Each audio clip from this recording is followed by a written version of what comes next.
Is there any encouragement from belonging to Christ? Any comfort from His love? Any fellowship together in the Spirit? Are your hearts tender and compassionate? Then make me truly happy by agreeing wholeheartedly with each other, loving one another, and working together with one mind and purpose. Don't be selfish. Don't try to impress others. Be humble, thinking of others as better than yourselves. Don't look out only for your own interests, but take an interest in others, too. You must have the same attitude that Christ Jesus had. Though He was God, He did not think of equality with God as something to cling to. Instead, He gave up His divine privileges.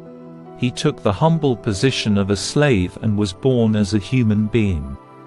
When He appeared in human form, He humbled Himself in obedience to God and died a criminal's death on a cross.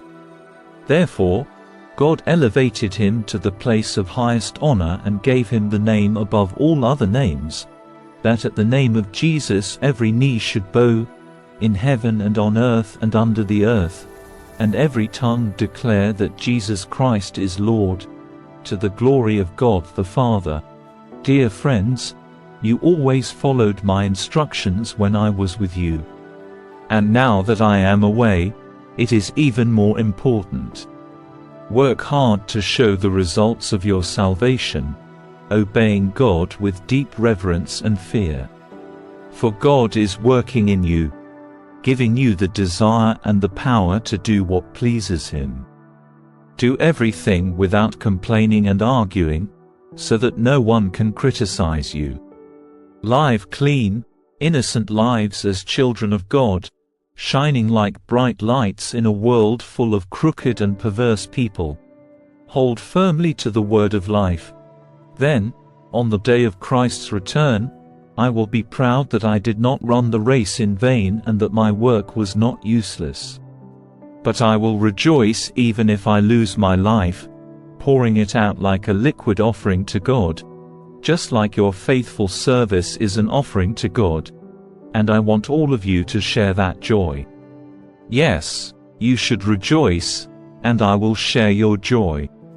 If the Lord Jesus is willing, I hope to send Timothy to you soon for a visit. Then he can cheer me up by telling me how you are getting along. I have no one else like Timothy, who genuinely cares about your welfare. All the others care only for themselves and not for what matters to Jesus Christ. But you know how Timothy has proved himself. Like a son with his father, he has served with me in preaching the good news. I hope to send him to you just as soon as I find out what is going to happen to me here, and I have confidence from the Lord that I myself will come to see you soon. Meanwhile, I thought I should send Epaphroditus back to you. He is a true brother, co-worker, and fellow soldier. And he was your messenger to help me in my need. I am sending him because he has been longing to see you, and he was very distressed that you heard he was ill. And he certainly was ill. In fact, he almost died.